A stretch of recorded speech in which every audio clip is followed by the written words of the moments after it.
రోజు చిప్స్ కొనుక్కొని తింటే పర్స్ ఏడుస్తుంది. ఇంట్లో చేసుకొని తింటే మొత్తం ఫ్యామిలీ హ్యాపీ అవుతుంది. అందుకే ఈరోజు క్రిస్పీగా ఉండే టమాటో నాచోస్ ఎలా చేసుకోవాలో చూద్దాం.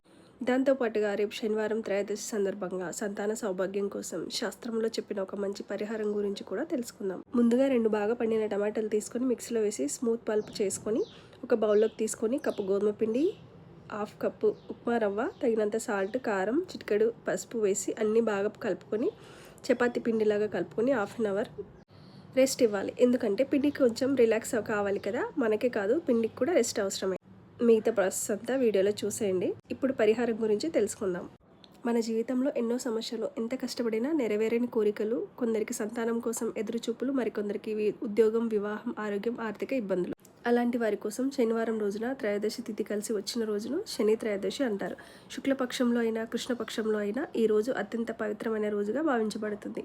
ఈ రోజున పరమశివుడిని భక్తితో ఆరాధించి నక్తవ్రతం చేసి త్రయోదశి వ్రతాన్ని ఆచరించినట్లయితే మనకున్న కోరికలు నెరవేరుతాయని శాస్త్రం చెబుతుంది.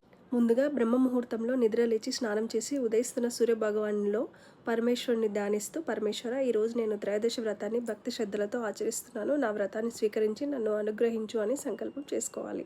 రోజంతా ఉపవాసం ఉండాలి. అవకాశం ఉన్నవారు ఉదయం 6 నుంచి 7 గంటల మధ్య శనిదేవునికి తైలాభిషేకం చేయించుకొని నువ్వుల నూనెతో పూజ చేసుకొని బెల్లం ముక్క నైవేద్యంగా పెట్టాలి. రోజంతా ఉపవాసం ఉండి నక్షత్రాలు కనిపించిన తర్వాత శివాలయానికి వెళ్ళి అర్చన చేసి భక్తి శ్రద్ధలతో ప్రార్థించి ఇంటికి వచ్చి భోజనం చేయాలి. ఇదే నక్త వ్రతం లేదా త్రయోదశి వ్రతం.